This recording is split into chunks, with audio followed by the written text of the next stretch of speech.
رب اجعلني مقيم الصلاة ومن ذريتي ربنا وتقبل دعاء.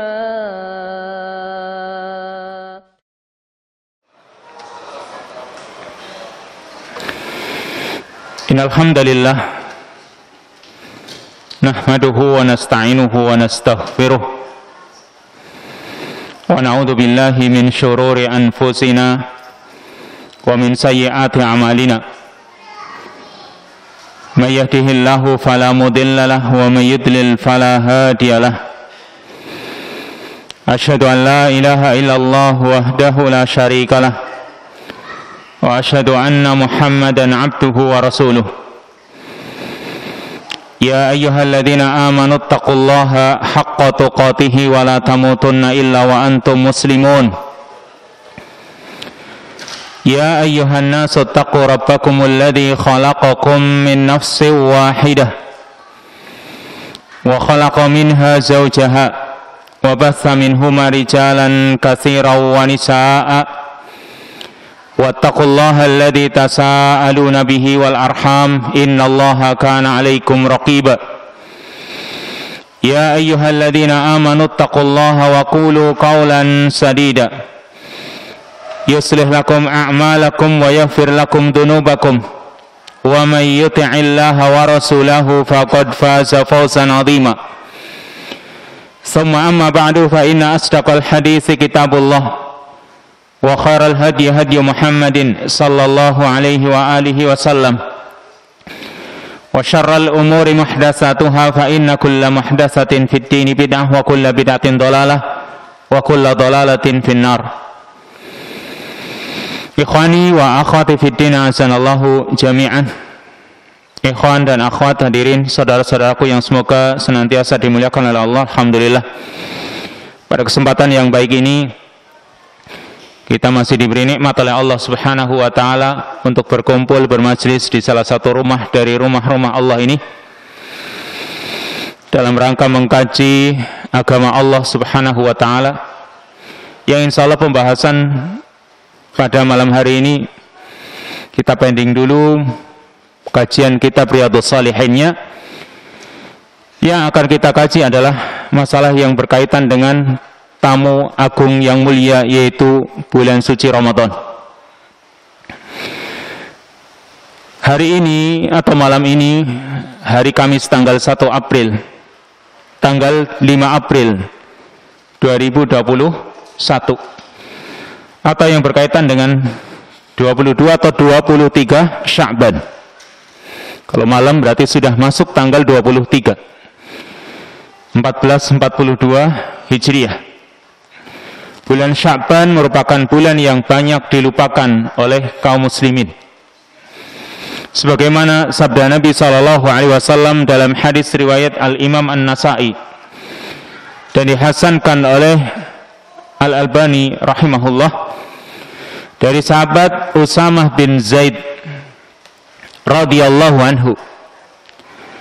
Sahabat Usamah bin Zaid pernah bertanya kepada Rasulullah SAW, wahai Rasulullah, aku tidak melihat Anda itu berpuasa melebihi puasa Anda di bulan Sya'ban. Artinya untuk puasa-puasa sunnah Nabi SAW paling banyak menjalaninya di bulan Sya'ban, sedangkan bulan-bulan yang lain tidak seperti bulan Sya'ban. Kalau Ramadan tidak perlu ditanyakan karena hukumnya wajib. Tapi puasa-puasa sunnahnya Nabi SAW, sahabat Usamah bin Zaid melihat Rasul SAW lebih banyak menjalaninya di bulan Sya'ban. Maka dia bertanya kepada Rasulullah SAW, apa jawab beliau?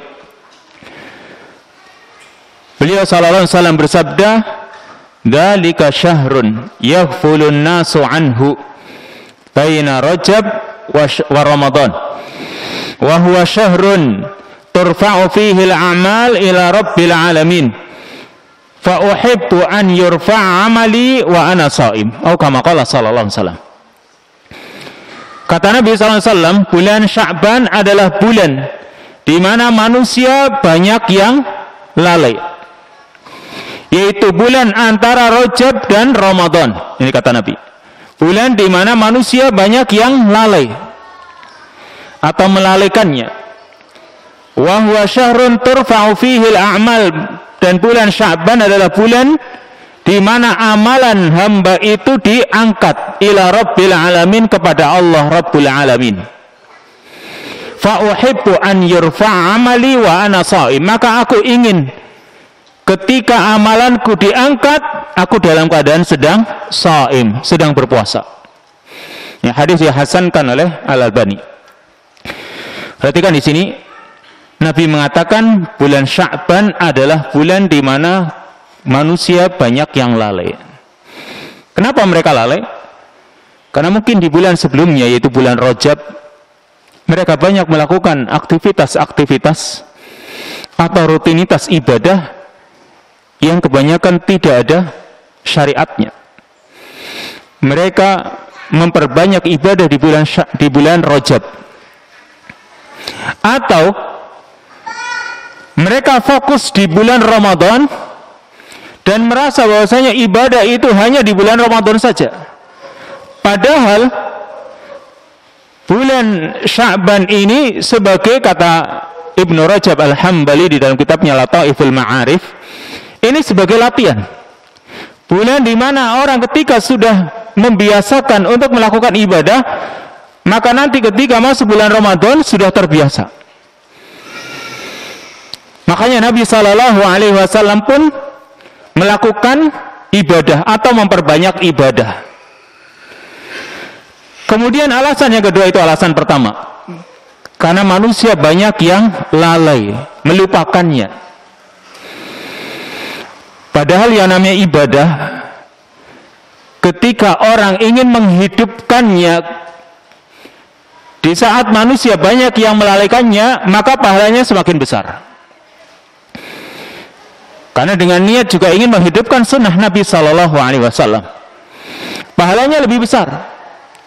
Sebagaimana orang yang hidup di akhir zaman, ketika berpegang teguh dengan sunnah, itu sangat berat, yang digambarkan oleh Nabi SAW kal qabid alal jamr, seperti orang yang memegang bara api.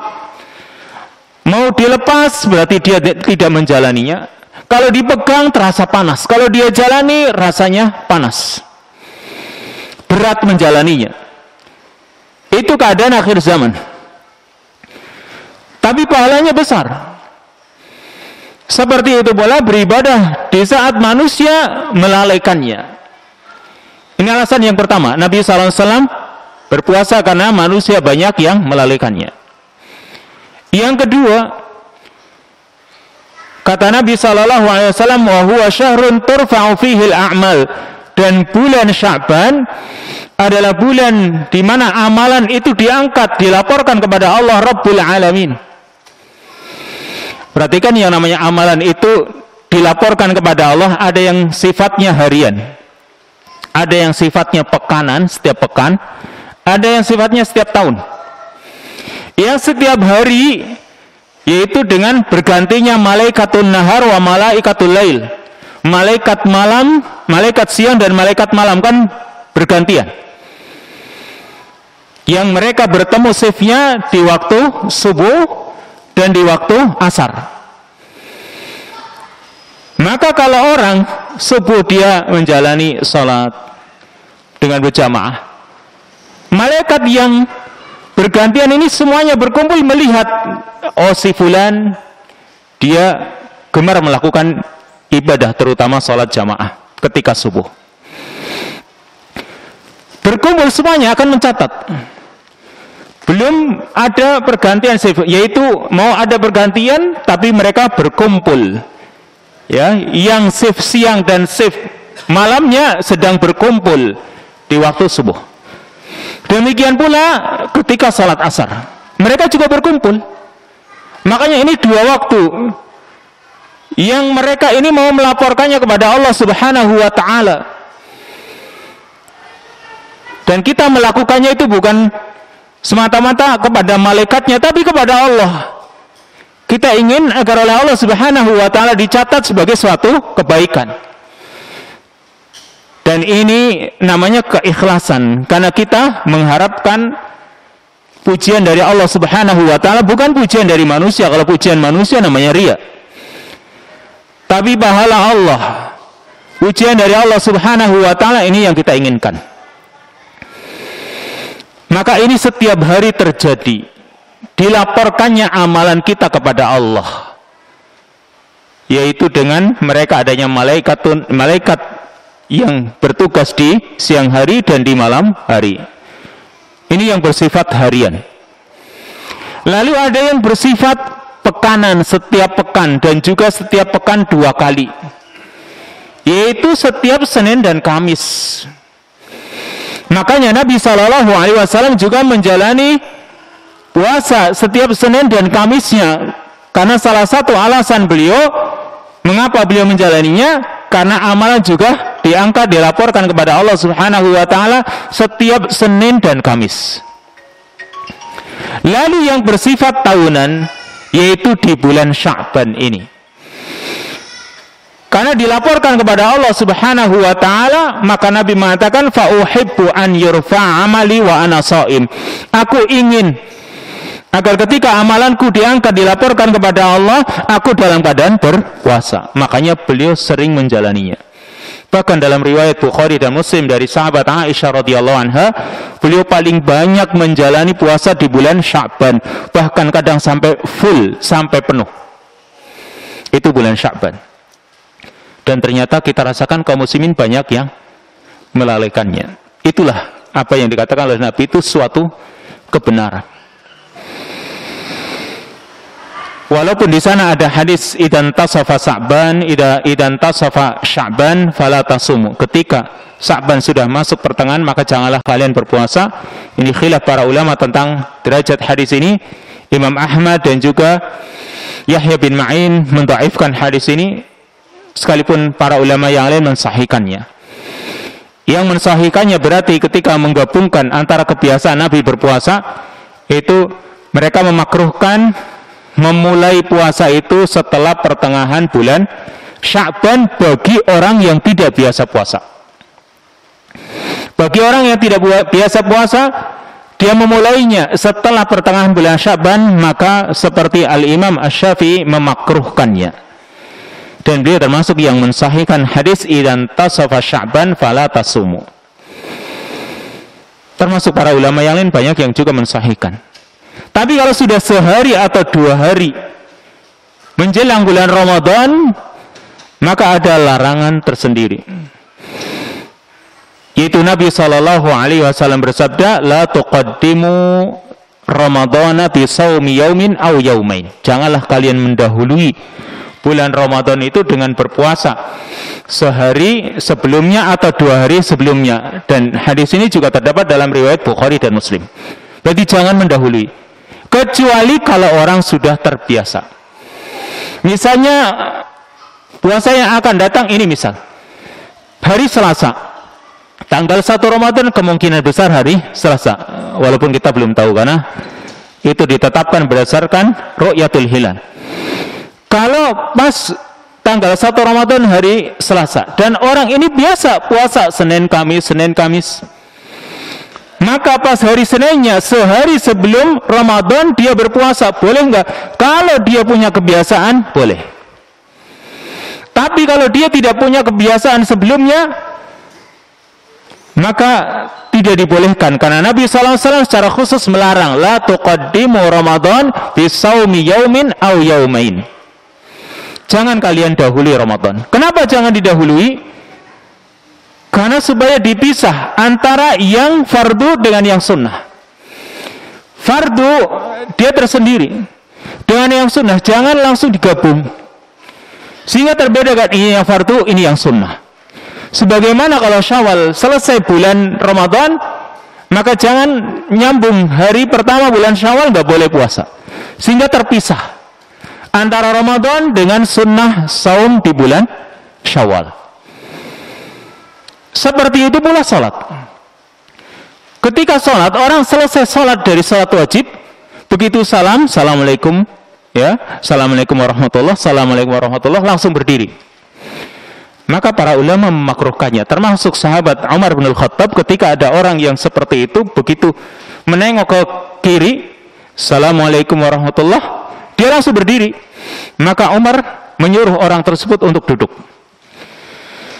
Karena Nabi Shallallahu Alaihi Wasallam perintahkan, la tusil salatan bi salatin hatta tatakallam au takhruj.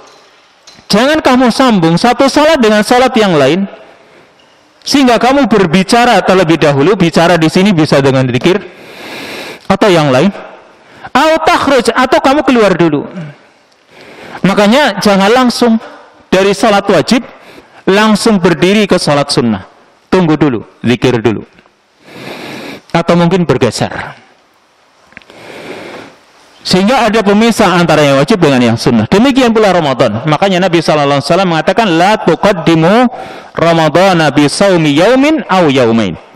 Jangan kalian dahului puasa Ramadan atau bulan Ramadan itu dengan berpuasa sehari sebelumnya atau 2 hari sebelumnya. Kemudian di dalam menghadapi Ramadan ini, banyak manusia yang bermacam-macam dalam menyambutnya, berbeda-beda satu sama lain. Masing-masing sikap mereka itu beda-beda. Kalau misalnya ibu rumah tangga, ketika datang bulan Ramadan, maka sudah perhatian dengan urusan rumah itu luar biasa. Kebersihan rumah, mempersiapkan makan, untuk persiapan buka dan sahurnya atau sahur dan bukanya untuk hari pertama harus disiapkan. Bahkan kadang-kadang untuk hari berikutnya, bahkan kadang-kadang 1 bulan bisa full sudah persiapan. Sampai kadang kulkas itu sudah penuh untuk 1 bulan, sehingga tidak perlu lagi kemana-mana. Kemudian bukan semua menunya, kalau ayam terus bosan, ganti hari pertama ini, hari kedua ini, hari ketiga ini, terus disiapkan. Sampai yang namanya bahan dasar kolak semuanya ada. Dari yang ini, yang itu ada. Ya. Semua disiapkan urusan makanan. Bahkan sampai full. Bahkan sudah baru awal Ramadan, Idul Fitri sudah dipikirkan makanannya apa. Ya. Yang disiapkan itu sampai Idul Fitri saja sudah disiapkan. Namanya juga ibu-ibu. Ini mohon maaf. Bukan cuma makanan, pakaian juga sudah disiapkan. Bayangkan ini tukang jahitnya nanti kalau Ramadan bingung, mending kita sekarang saja. Nah, sudah disiapkan. Masya Allah, semangatnya luar biasa. Tapi ibu-ibu jangan disalahkan. Itu bukan kesalahan. Cuma harus ada prioritas nanti. Mana yang harus didahulukan. Anak-anak sekolah, para siswa itu ketika mau masuk bulan Ramadan, mereka kadang merasa tertekan. Masuk sekolah, puasa, itu seolah-olah menjadi beban bagi mereka. Apalagi kalau ada ujiannya, tes dan lain sebagainya, sehingga berpikir, ya, waduh, menjadi tekanan bagi mereka ketika datang bulan Ramadan bukan bergembira. Mereka sedih dengan adanya bulan Ramadan, ya, kalau Idul Fitrinya lain. Tapi kalau Ramadannya bagi mereka itu suatu yang menjadi tekanan, bersedih. Karena memang mereka belum menginginkan adanya pahala.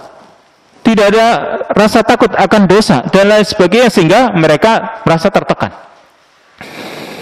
Para pegawai, karyawan, kuli dan lain sebagainya juga ketika menghadapi bulan Ramadan, mereka juga berpikir, minta kepada atasannya atau mungkin kepada majikannya, ya, waktu kerjanya dikurangi, mintalah dikurangi, gaji tetap. Nah. Dan suruh jangan melupakan THR. Masya Allah, awal Ramadan sudah berpikir THR. Ini namanya pegawai karyawan, ya wajar saja, ya. Padahal masih jauh. Bahkan di awal-awal Ramadan kadang-kadang berseliweran di sana itu gambar-gambar karikatur atau yang lainnya, bawa duit banyak, THR siap diantar. Masya Allah, itu berseliweran di sana sini. Padahal kesempatan Ramadan itu luar biasa, kesempatan yang sangat besar, tamu yang sangat agung. Yang lain, masjid-masjid sudah mulai difermak, catnya kusam dikit, diganti yang baru. sound systemnya dipersiapkan. Kemudian nggak ketinggalan pula imam masjid, ustadz juga seperti itu. Imam masjidnya mereka mulai hafalannya semangat biar nanti ketika jadi imam taraweh ya sudah siap. Ustadz-ustadznya juga sudah mempersiapkan ini materinya apa besok. Salahkah itu? Tidak, semua itu tidak salah. Apalagi kalau urusannya urusan kebaikan. Seperti mempersiapkan taklim-taklim yang ada itu kebaikan, tidak masalah. Berarti mengisi dengan kebaikan. Tetapi ada sesuatu yang harus kita prioritaskan, harus kita kedepankan. Karena yang namanya Ramadan ini tamu yang mulia, yang kita harus bisa mendapatkan kebaikan-kebaikan, kita harus bisa meraih dengan kedatangannya tamu yang mulia ini. Ibarat orang Jawa itu ya, kita itu jangan sampai mburu uceng kelangan deleg. Ini istilah orang Jawa, mburu uceng kelangan deleg. Uceng itu ikan kecil, deleg itu ikan gede. Orang sudah pegang ikan yang gede, karena berebut ikan yang kecil sehingga ikan yang gede ini lepas. Yang didapatkan ikan yang kecil, sementara miliknya atau ikan gede yang harus dia perhatikan malah lepas. Ini yang salah. Makanya kita pun pada kesempatannya baik ini sedikit untuk memotivasi diri kita, mengingatkan diri kita, fadzakir fa inna dzikrah tanfa'ul mu'minin. Berikan peringatan, semoga peringatan itu bermanfaat untuk kaum mukminin. Karena ini tamu yang mulia, tamu yang agung. Maka Islam pun memberikan perhatian-perhatian kepada kita, bimbingan-bimbingan kepada kita supaya kita bisa memanfaatkan kesempatan emas yang akan datang. Allah Subhanahu wa taala menyebutkan bulan Ramadan satu ayat atau di satu ayat, yaitu ayat yang ke-185 dari surat Al-Baqarah. Tetapi bulan yang lain tidak ada yang disebutkan. Hanya bulan Ramadan saja yang Allah Subhanahu wa taala sebutkan namanya. Sedangkan bulan-bulan yang lain tidak. Allah menyebutkan nama di ayat yang ke-185 dari surat Al-Baqarah, Syahrul Ramadan alladzi unzila fihil Qur'an, al-ayah. Disebut nama Ramadan. Sementara yang lain, bulan-bulan yang lain tidak ada yang disebutkan. Hanya disebutkan secara umum bahwasanya dalam setahun itu ada 12 bulan. Sudah, hanya itu saja. Seperti Allah katakan dalam surat At-Taubah, inna iddatasy syuhuri 'indallahi 12 syahra. Sesungguhnya bilangan bulan-bulan di sisi Allah itu ada 12 bulan. Hanya itu. Namanya tidak disebutkan satu persatu. Berbeda dengan bulan Ramadan. Allah Subhanahu wa taala sebut namanya. Ini menunjukkan Ramadan ini memiliki keistimewaan dibanding bulan-bulan yang lain. Apalagi kalau kita baca hadis-hadis Nabi sallallahu alaihi wasallam yang semuanya meyakinkan kepada kita bahwasanya Ramadan itu pertama merupakan sayyidus syuhur, pimpinan bulan-bulan yang lain. Karena dia bulan yang paling istimewa sehingga disebut sayyidus syuhur, pimpinan bulan-bulan yang lain. Disebut pula syahrus siyam, bulannya puasa atau bulan siam. Juga syahrus sabar, bulan kesabaran. Syahrul Quran, bulannya Al-Quran. Syahrul Maghfirah, bulan keampunan, serta yang lain. Banyak sekali nama-nama bulan Ramadan. Karena memang intinya adalah berkaitan dengan masalah-masalah ibadah. Ramadan itu punya keistimewaan, disebut namanya karena berkaitan dengan ibadah-ibadah yang ada di dalamnya. Ramadan merupakan syahrul doa, bulan berdoa. Karena memang di bulan Ramadan banyak doa-doa yang dipanjatkan oleh kaum muslimin. Yang ini semua di dalam ayat-ayat Al-Quran Allah Subhanahu wa taala jelaskan. Dan juga oleh Nabi sallallahu alaihi wasallam dijelaskan pula di dalam hadis-hadisnya. Maka tentunya tidak pantas seorang muslim hanya mendapatkan keuntungan dunia saja. Seorang muslim harus mendapatkan keuntungan dunia akhirat. Ini yang harus menjadi dasar pemikiran kita ketika kita itu mau menghadapi Ramadan. Jangan sampai seperti yang dikatakan oleh Nabi sallallahu alaihi wasallam, man hurima khairaha faqad hurrim. Barang siapa yang terhalang dari mendapatkan kebaikannya, maka sungguh dia telah haram. Sungguh dia telah terhalang. Karena dia nggak bisa mendapatkan, berarti ini orang yang benar-benar terhalang dari semua kebaikan. Naudzubillah. Atau seperti yang dikatakan oleh Nabi sallallahu alaihi wasallam ketika naik mimbar, doa yang diamini oleh Rasul yang didoakan oleh malaikat Jibril, yaitu Jibril berdoa, rahima anfumri'in dakhala alaihi Ramadan summan salakha falam yughfar lahu. Celakalah atau semoga celaka dan binasa seseorang yang masuk kepadanya bulan Ramadan, atau dia menjumpai bulan Ramadan, kemudian bulan Ramadan itu telah usai meninggalkan dirinya dan dia belum mendapatkan ampunan. Celaka sungguh. Ini doanya malaikat Jibril dan diamini oleh baginda Rasulullah SAW ketika beliau sedang naik mimbar. Maka berarti sebuah kecelakaan besar, kebinasan besar ketika Ramadan ada di hadapan kita, kita tidak memanfaatkan kesempatan minimal mendapatkan ampunan, lalu kok kita tidak mendapatkannya, maka kerugian, kecelakaan, dan kebinasaan. Maka karena Ramadan adalah tamu yang agung, tentunya kita berusaha mempersiapkan diri kita. Butuh persiapan, yaitu menata diri kita, yang tentunya kita landasi dengan ilmu. Makanya pelajari yang namanya Ramadan. Walaupun itu sudah biasa kita jalani setiap tahunnya, tetapi kalau kita itu tidak mengkaji kembali, membahas kembali, ilmu sering lupa. Maka pelajari lagi. Ketika orang mempelajarinya, tahu ilmunya, akan semangat untuk mengamalkan. Misalnya orang belajar tentang sahur, masalah sahur saja. Walaupun dia sudah terbiasa menjalannya, tapi ketika dia membaca hadisnya, membaca keterangan para ulama tentang masalah sahur, maka dia akan berusaha untuk mencocokkan sahur yang dia jalani dengan sunnah Nabi Sallallahu Alaihi Wasallam. Maka dia pun mendapatkan pahala yang besar. Sehingga ketika dia mengenalnya, tentu dia akan berusaha untuk menjalaninya. Ini yang harus kita miliki, al-ilmu qabla al-qaul wal amal, kata al-Imam Al-Bukhari dalam kitab sahihnya. Ilmui dulu sebelum berucap dan beramal. Ilmui. Maka insya Allah beda orang yang ketika mengamalkan suatu amalan, dia tahu ilmunya, dengan orang yang mengamalkan tapi tanpa ilmu. Maka kita pun berusaha pelajari ilmunya, ya, tentang hukum-hukum yang berkaitan dengan Ramadan ini, dengan saum, serta yang lainnya. Karena banyak sekali. Lalu kita pun berdoa kepada Allah Subhanahu wa Ta'ala.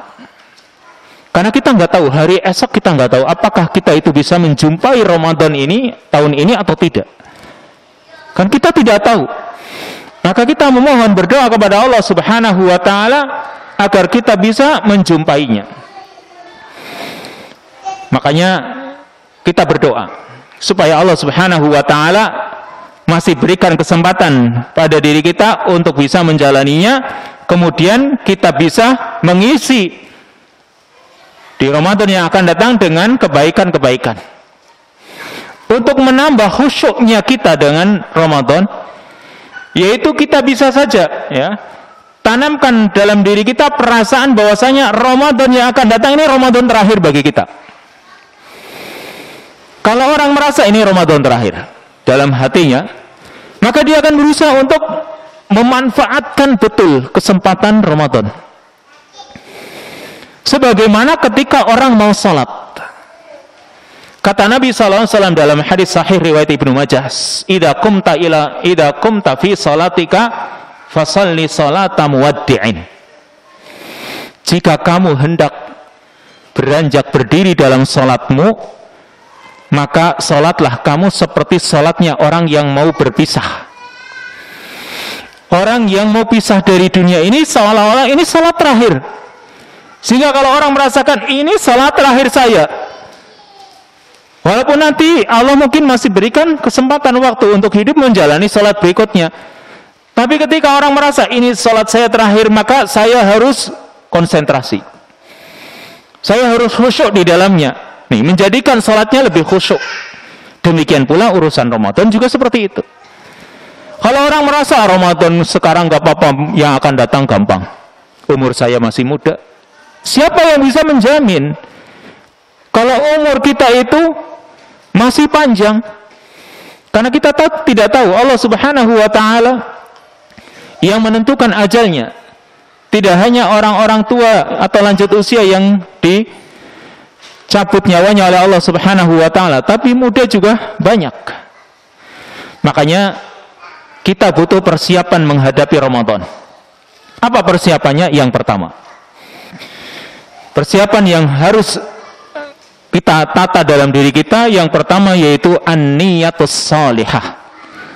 Niat yang salihah, niat yang baik atau niat yang ikhlas, yaitu niat untuk memanfaatkan kesempatan emas dan mengisinya dengan ibadah-ibadah, meningkatkan pahala, meningkatkan derajat kita dan mendapatkan ampunan Allah. Itu niat kita, mengisi nanti Ramadan yang akan datang ini dengan berbagai macam ibadah. Maka niat kita, ya, semoga Allah Subhanahu wa ta'ala memudahkannya. Kalau kita ada niat, Allah Subhanahu wa ta'ala akan memudahkan. Beda dengan orang yang tidak ada niat. Kalau ada niat, maka dia akan ada semangat. Tapi tentunya niat dalam hatinya, niat yang tulus, yaitu dari hati, bukan cuma di mulut. Amalan-amalan yang bersifat bukan ibadah, yaitu kebiasaan, itu bisa bernilai ibadah dengan niat.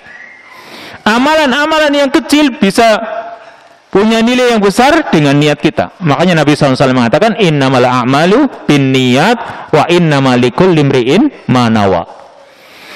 Sesungguhnya amalan-amalan itu tergantung niat-niatnya, dan sesungguhnya setiap orang itu akan mendapatkan berdasarkan apa yang dia niatkan. Berarti kalimat yang pertama, innamal a'malu binniyat, sesungguhnya amalan itu tergantung niatnya. Berarti benar atau tidaknya, sah atau tidaknya, amalan itu tergantung niat. Lalu kalimat yang kedua, wa innamal likulli imri'in ma nawa, sesungguhnya setiap orang itu akan mendapatkan sesuai dengan yang dia niatkan. Yang kalimat kedua, pahalanya. Kalimat pertama itu dari sisi benar atau tidaknya amalan, sah atau tidaknya amalan karena niat. Lalu pahala yang didapatkan, ini kalimat kedua. Ya, pahala yang didapatkan itu juga bergantung niatnya. Makanya benar atau tidaknya, pahala besar atau tidaknya, semuanya juga bergantung niat. Maka kita niatkan untuk Ramadan yang akan datang mendapatkan pahala yang besar dari Allah Subhanahu wa ta'ala, diterima amalan-amalan kita, dan Allah juga ampuni dosa-dosa kita. Sudah ada niat dalam hati kita. Maka jangan hanya untuk mengejar dunia, karena yang namanya urusan dunia, urusan yang kecil, urusan yang hina, yang Rasul Shallallahu Alaihi Wasallam saja sampai nggak mau menyebutkannya. Perhatikan nih, kelanjutan dari kalimat innamal a'malu binniyat wa innamal likulli imri'in ma nawa. Rasul mengatakan, faman kanat hijratuhu ilallahi wa rasulih fa hijratuhu ilallahi wa rasulih. Wa man kanat hijratuhu lidunya aw imra'atin yankihuha fa hijratuhu ila ma hajara ilaih. Perhatikan, walaupun hadis ini sering kita dengar, tapi perlu merenunginya. Nabi mengatakan, faman kanat hijratuhu ilallahi wa rasulih, barang siapa yang hijrahnya kepada Allah dan Rasulnya, maka hijrahnya pun kepada Allah dan Rasulnya. Nabi masih mau mengulang kalimat Allah dan Rasulnya.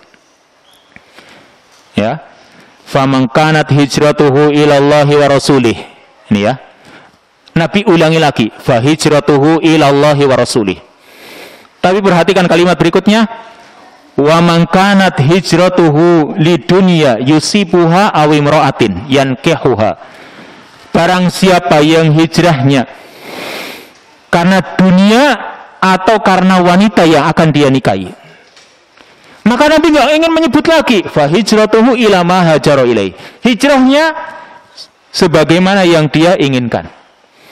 Nabi nggak mau mengulang lagi kalimat dunia dan wanita. Berbeda dengan ilallahi wa rasulih tadi. Faman kanat hijratuhu ilallahi wa rasulih, Nabi ulangi, sebut kembali fa hijratuhu ilallahi wa rasulih. Tapi ketika menyebut kalimat wa man kanat hijratuhu lidunya aw imra'atin yankihuha, Nabi enggak mau menyebut lagi kalimatnya fa hijratuhu ila ma hajara ilaih. Ini menunjukkan bahwasanya orang dalam beribadah hanya untuk mencari dunia suatu yang hina. Apalagi kalau cuma pujian-pujian manusia, yang pujian manusia itu terbatas. Apa sih yang menjadikan kita itu bangga ketika dipuji orang? Maka jangan kita melakukan ibadah hanya ingin dipuji oleh orang. Berinfak, semangat supaya orang menganggap dirinya dermawan. Itu pujian orang yang mungkin dalam waktu beberapa detik sudah berganti dengan celaan. Ketika orang mau dipuji, dia berinfak dipuji, wah Masya Allah. Detik berikutnya, paling-paling uangnya dari korupsi. Dalam waktu dekat pujian itu berganti dengan celaan. Itulah pujian manusia. Tapi pujian Allah Subhanahu wa taala tentunya tidak. Makanya dalam hadis qudsi Nabi sallallahu alaihi wasallam mengatakan idhabu ila alladziina kuntum turauna fid dunya fanzuru hal tajiduna indahumul jaza. Pergilah kalian kepada orang-orang yang dahulu ketika kalian di dunia itu melakukan ibadah karena riya, karena ingin dipuji orang. Fanduru, lihat, perhatikan apakah kalian mendapatkan balasan dari mereka. Dulu kalian di dunia beramal karena mereka. Sekarang coba mana? Ya, mana yang kalian dapatkan dari orang-orang yang kalian beramal karena sebab mereka? Nggak ada balasan sama sekali. Ini yang namanya niat perlu diluruskan. Dan ketika kita ingin mengisi Ramadan yang akan datang ini dengan niat-niat yang baik, insya Allah kita tidak akan rugi. Maka mulai detik ini kita punya niat. Ramadan yang akan datang harus kita isi dengan kebaikan. Kita juga sambil koreksi. Ramadan tahun kemarin, kalau kemarin mungkin masih corona. Sekarang juga masih. Tapi barangkali yang kemarinnya lagi. Ya, yang kemarinnya lagi, apa sih kekurangan-kekurangan kita? Harus kita cukupi. Apa sih kelebihannya? Harus kita pertahankan. Ini punya niat yang baik. Dan Allah Subhanahu wa ta'ala Maha Rahmah. Memiliki kasih sayang yang besar kepada hambanya. Ketika hamba itu berniat dan qadarullah dia tidak bisa menjalaninya, dia dapat pahala. Kalau nggak bisa menjalaninya qadarullah, dia sudah punya niat. Sekarang misalnya orang berniat besok Ramadan saya akan isi dengan kebaikan-kebaikan, dengan amal soleh, taubat dan lain sebagainya. Qadarullah dia meninggal dunia, maka dia sudah mendapatkan pahala. Tertulis pahala untuknya 1 pahala. Walaupun dia tidak melakukannya. Sebagaimana sabda Nabi SAW, "Faman hamma bihasanatin falam ya'malha, katabahallahu indahu hasanatan kamilah." Barang siapa yang berniat, punya tekad untuk melakukan kebaikan, lalu dia tidak bisa melakukannya, maka Allah akan tuliskan untuknya, Allah tulis di sisinya 1 kebaikan penuh. Nih. Maka yang penting niat yang shadiqah, niat yang benar-benar muncul dari hati kita, bukan dari mulut kita. Maka andai kata mungkin misalnya saya besok punya niat ini, Ramadan yang akan datang saya akan mengkhatamkan Quran jangan cuma sekali. Tahun kemarin boro-boro sekali, baru dapat setengah saja sudah urusannya macam-macam. Menjelang akhir mau Idul Fitri malah kalah dengan urusan-urusan dunia. Yang akan datang tidak, saya akan kalau bisa bukan cuma sekali tapi berkali-kali. Berarti sudah ada tekad. Andai kata Allah misalnya qadarullah dia lupa karena banyak urusan, maka sudah tercatat pahala untuknya. Apalagi kalau dia punya kebaikan-kebaikan sebelumnya, artinya punya kebiasaan yang baik. Dia kalau misalnya hari-hari biasa ba'da maghrib dia selalu menyempatkan waktunya untuk baca Quran misalnya. Qadaro dia sakit, maka tetap tercatat untuknya penuh. Sebagaimana ketika dia masih keadaan sehat. Kata Nabi SAW, "Idza maridul 'abdu aw safara kutiba lahu mislu ma kana ya'malu muqiman sahihan." Jika seorang hamba itu sakit atau dia safar, maka dituliskan untuknya kebiasaan yang biasa dia lakukan ketika dalam keadaan mukim, tidak safar, dan juga dalam keadaan sehat. Kebiasaannya tetap tercatat. Tinggal dia punya kebiasaan apa tidak. Kalau cuma niat, dapat 1. Kalau dia punya kebiasaan, dapat full. Ini yang pertama.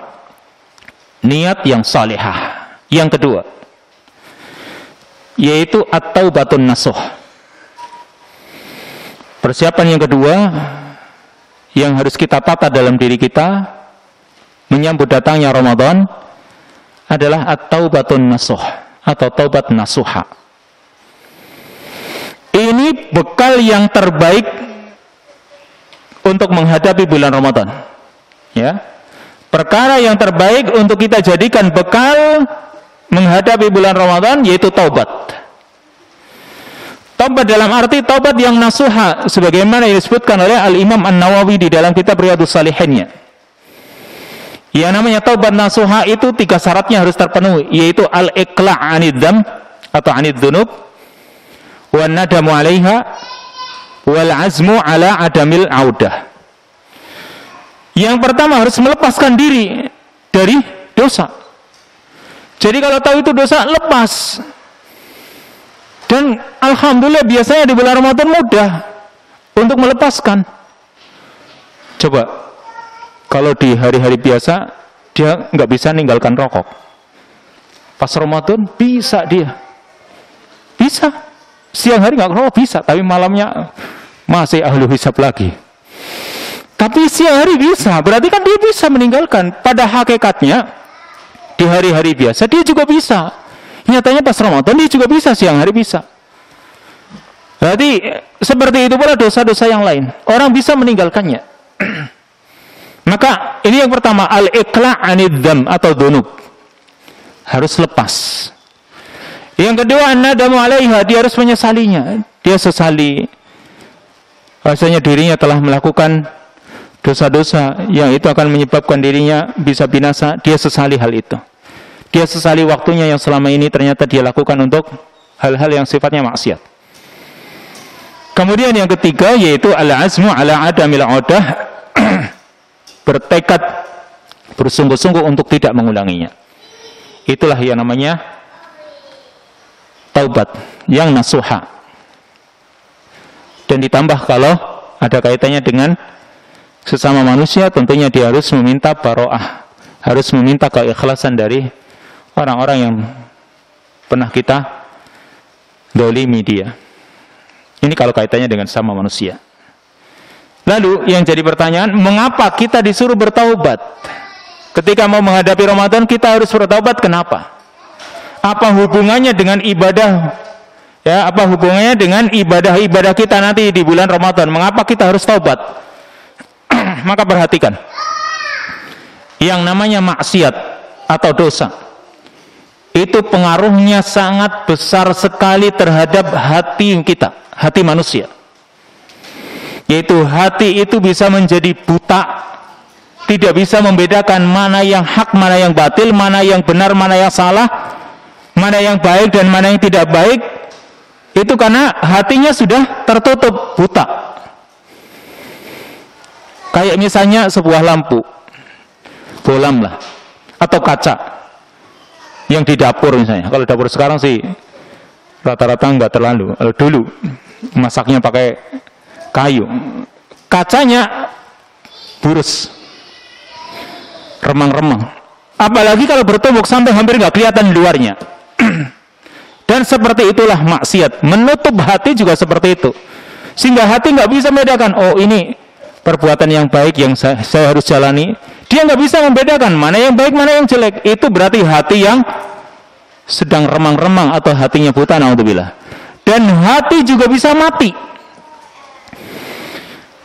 Sabda Nabi sallallahu alaihi wasallam, "Innal 'abda idza adnaba dzamban nuqitat fi qalbihi nuqtatun sauda."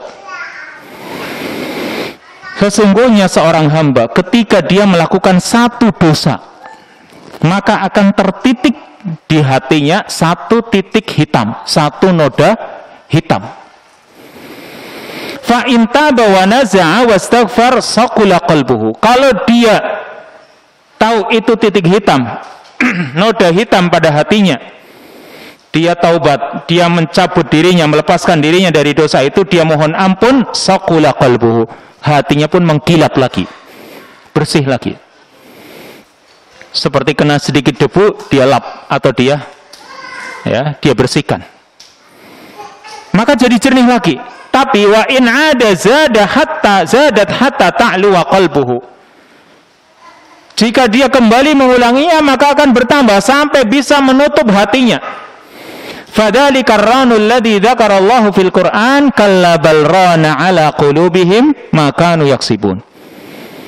Kalau sampai bertambah, maka itulah noda hitam yang akan menutup hati, sebagaimana yang Allah katakan dalam surat Al-Mutaffifin, kalla bal rana ala qulubihim ma kanu yaksibun. Ini Allah menyatakan tentang hatinya orang-orang kafir. Kan sudah tertutup. Lihat saja. Orang kafir, lihat kaum muslimin pergi ke masjid, mana ada tertarik. Mendengar adzan, mana ada ketertarikan. Hatinya sudah tertutup.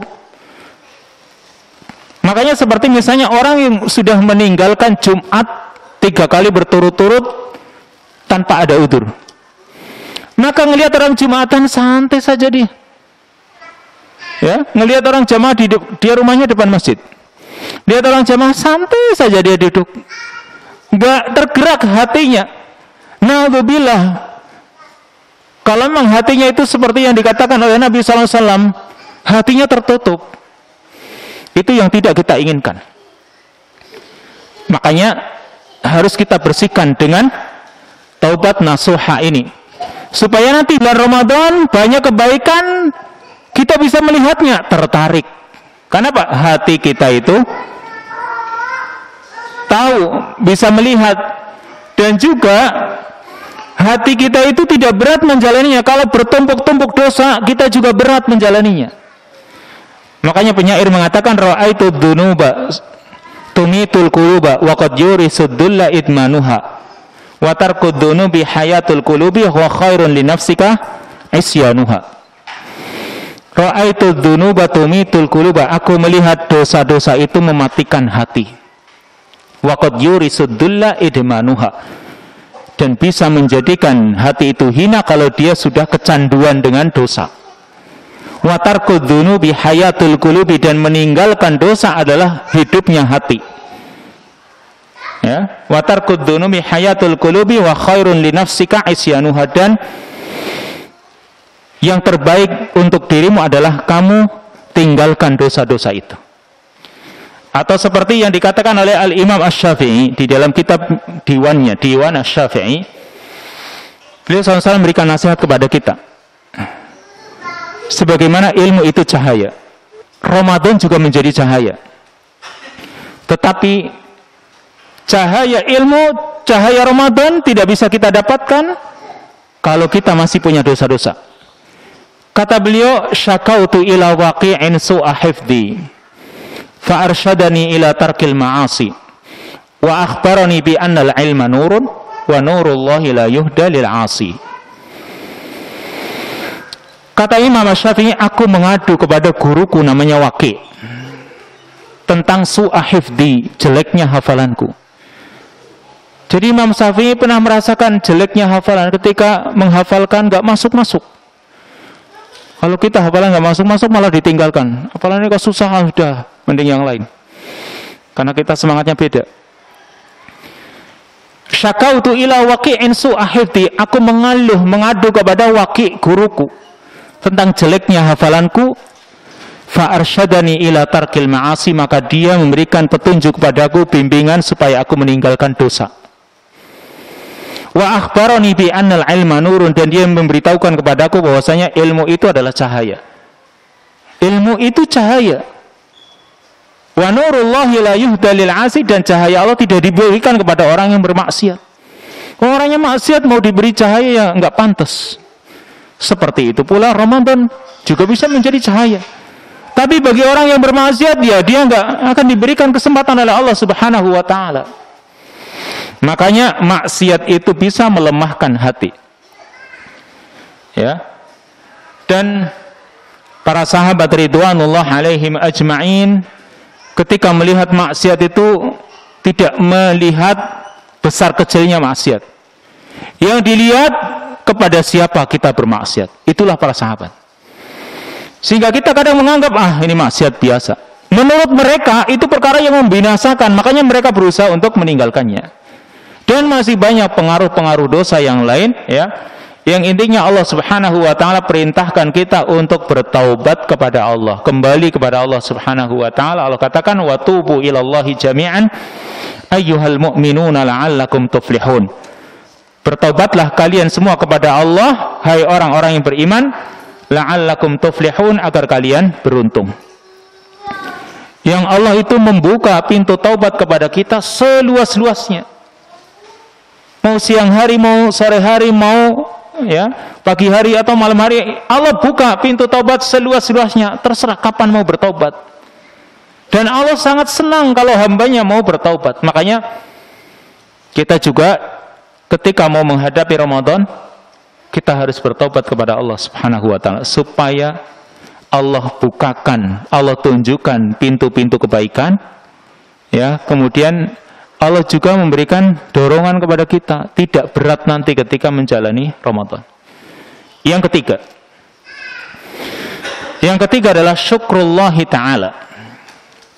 Bersyukur kepada Allah Ta'ala. Yang kedua tadi taubat nasuha. Yang ketiga adalah bersyukur kepada Allah Ta'ala. Kita bersyukur karena Allah Subhanahu wa ta'ala telah memberikan kesempatan untuk kita menjalani bulan Ramadan tahun ini, semoga. Maka ini kenikmatan. Semua kenikmatan dalam bentuk apapun, besar kecilnya, kita itu wajib untuk bersyukur. Sekalipun mungkin kenikmatan itu kecil, apalagi menjumpai Ramadan, itu kenikmatan yang besar. Yang kita harus bersyukur kepada Allah Subhanahu wa ta'ala. Alhamdulillah kita bisa menjalani Ramadan yang akan datang ini. Karena mungkin kita juga harus perhatikan banyak orang-orang yang kemarin masih bersama kita, ternyata sekarang sudah meninggal dunia, dia tidak bisa menjalani Ramadan tahun ini. Alhamdulillah kita masih bisa hidup sampai sekarang ini, semoga nanti bisa menjalaninya, tidak seperti yang lain. Perhatikan, ada kisah dalam hadis yang sahih diriwayatkan oleh Ibnu Majah, yang ini mungkin juga antum pernah mendengarnya. Kisah yang diceritakan oleh sahabat Talhah bin Ubaidillah, yaitu Talhah bin Ubaidillah menceritakan tentang dua orang. Ada dua orang yang dari tempat yang jauh datang kepada Rasulullah SAW, dan mereka sama-sama menyatakan masuk Islam, tinggal dekat dengan Nabi SAW, artinya tinggal di kota Madinah. Kedua-duanya sama-sama berjihad kepada Allah Subhanahu wa ta'ala, ikut bersama Rasulullah SAW dalam berjihad. Qadarullah, dua orang sahabat dekat ini yang sedang diceritakan oleh Talhah bin Ubaidillah ini, yang satu mati syahid. Yang satu mati syahid, dan yang satunya dia selamat dan meninggal setahun sesudahnya, dan matinya tidak mati syahid. Yang pertama ikut berjihad sama dengan yang lain, yang kedua ini juga sama berjihad, tapi yang satu mati syahid di medan perang, kan pahalanya besar. Yang satu selamat tapi dia mati atau meninggal setahun sesudahnya, dan meninggalnya bukan di medan perang, meninggal biasa. Lalu setelah keduanya meninggal dunia ini, Talhah bin Ubaidillah ini bermimpi bertemu dengan dua orang ini. bermimpi bertemu dengan dua orang ini di pintu surga. Ketika Talha bertemu di depan pintu surga, maka tiba-tiba pintu surga dibuka dan ada penjaga surga yang keluar. Ternyata yang dipanggil pertama kali orang yang masih hidup setahun sesudah temannya meninggal. Jadi yang dipanggil yang matinya bukan karena mati syahid, tapi yang masih hidup setahun setelah temannya meninggal. Masuklah ke dalam surga. Terus tidak berapa lama kemudian dipanggil yang kedua. Jadi ada waktu yang cukup lama. Dipanggilah yang kedua, lalu keduanya pun di surga. Lalu Talha bagaimana? Karena Talha kan dia masih hidup, cuma dia mimpi. Nah, ketika keluar lagi, maka dikatakan kepada Talha, nanti kamu belum tiba giliranmu, kamu belum saatnya. Karena dia kan masih hidup, cuma dia mimpi. Nah, di pagi harinya dia ceritakan kepada orang-orang, sampai diceritakan kepada Rasulullah SAW, dan para sahabat banyak menemui Rasul SAW menceritakan tentang keadaan ini, keadaan dua orang yang pernah ditemui oleh mereka, dan sampai Talha bin Ubaidillah bermimpi tentang dua orang ini. Maka Rasul bertanya, min aina ta'jabun, ya, min ayyi dzalika ta'jabun, kalian yang kalian herankan yang mana? Yaitu mereka mengatakan, orang yang pertama yang mati syahid, mengapa dia masuk surganya itu malah berikutnya, sedangkan yang mati setahun sesudahnya dan dia tidak mati syahid, tidak di medan perang, kok dia malah masuk surga lebih dulu? Ini yang kami heran. Apa kata Rasulullah SAW? Beliau mengatakan, alaysa qad makasa hada ba'dahu sanah, bukankah orang kedua, ya, orang yang meninggal yang kedua ini, dia hidup setahun sesudah orang yang mati syahid tersebut? Mereka menjawab, bala, betul. Wa adraka Ramadan fasama wa shalla kada wa kada min sajdatin fis sanah. Dia masih menjumpai Ramadan, dia juga salat, dia puasa, dia salat, dan juga sekian kali sujud. Kata mereka, iya. Apa kata Nabi SAW? Fama bainahuma ab'adu mimma bainas sama'i wal ard. Itulah yang menjadikan jarak antara keduanya seperti langit dan bumi, karena dia masih mendapati Ramadan, dia puasa. Nah, ini. Dia juga menjalani Ramadan dengan ibadah. Maka itu yang menjadikan dia lebih dulu masuk surga. Dan jaraknya seperti antara langit dan bumi. Bayangkan. Jadi karena dia memanfaatkan kesempatan, dia masih diberi hidup oleh Allah, kesempatan untuk hidup, dan masih menjumpai Ramadan, dia isi Ramadan itu dengan kebaikan. Itu menjadikan antara dia dengan temannya yang sudah mati duluan dan matinya syahid di medan perang, ternyata dia lebih duluan dan jaraknya sangat jauh. Berarti kesempatan, kan? Makanya kita bersyukur kepada Allah Subhanahu wa ta'ala. Bersyukur ketika kita masih diberi kesempatan oleh Allah Subhanahu wa ta'ala, maka banyak-banyak berdoa agar kita berjumpa dengan Ramadan tahun ini, ya, kita bisa tingkatkan amal saleh kita. Para ulama salaf ridwanullah alaihim ajma'in, ya, mereka itu sering berdoa. Setelah Ramadan usai, mereka berdoa sampai setengah tahun, berdoa supaya amal mereka di bulan Ramadan diterima. Terus berdoa. Lalu setengah tahun menjelang Ramadan, mereka sudah berdoa, semoga bisa menjumpai Ramadan yang akan datang. Ini mereka, ulama salaf, banyak memohon kepada Allah Subhanahu wa ta'ala supaya bisa berjumpa dengan Ramadan. Dan kalau sesudah Ramadan, mereka juga sering berdoa supaya amal mereka diterima.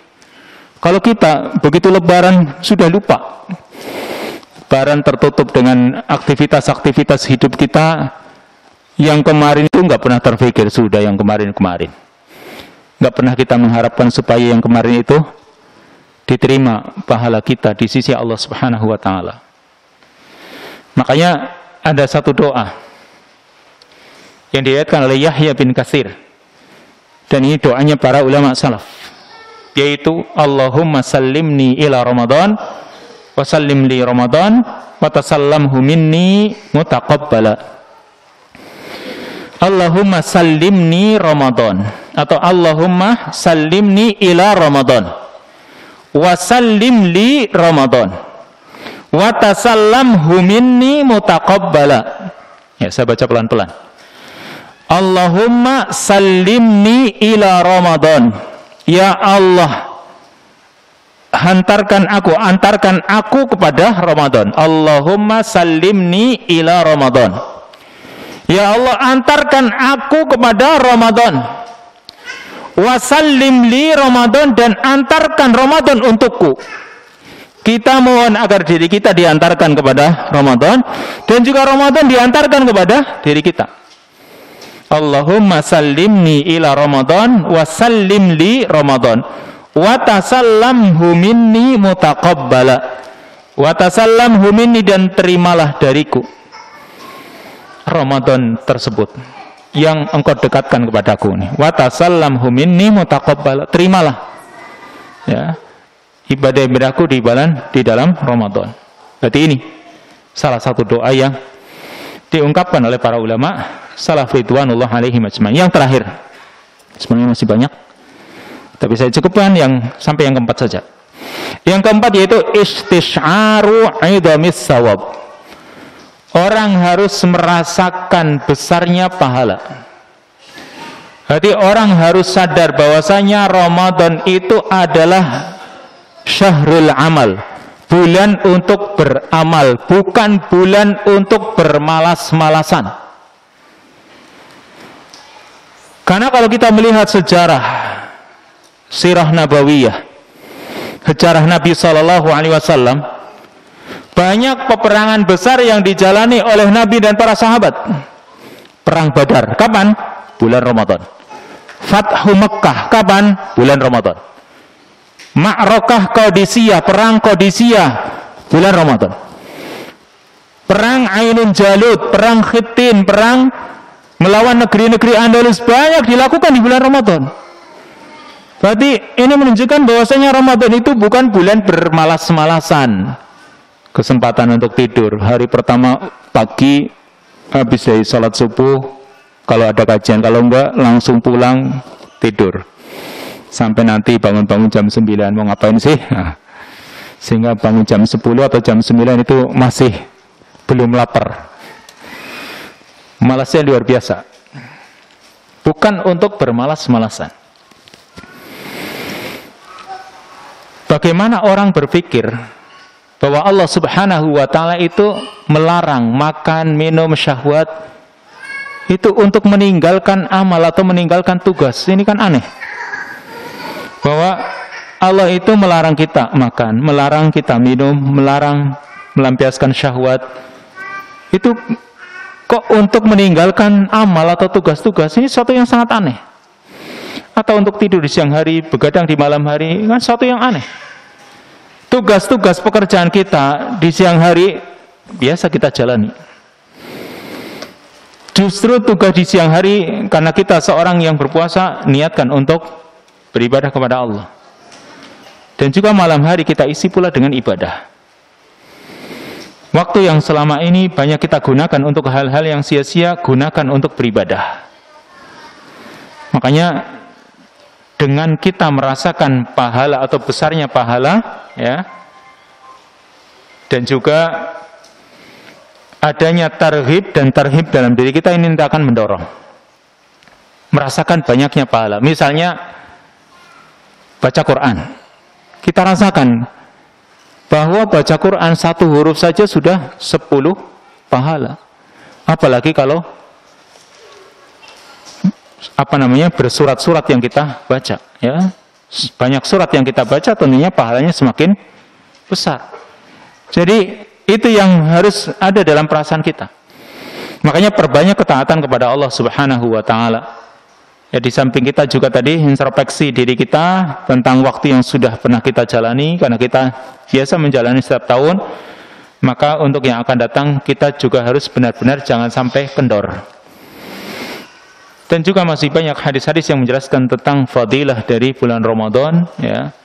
Tapi insya Allah mungkin itu akan disampaikan oleh para khatib dan juga yang lainnya.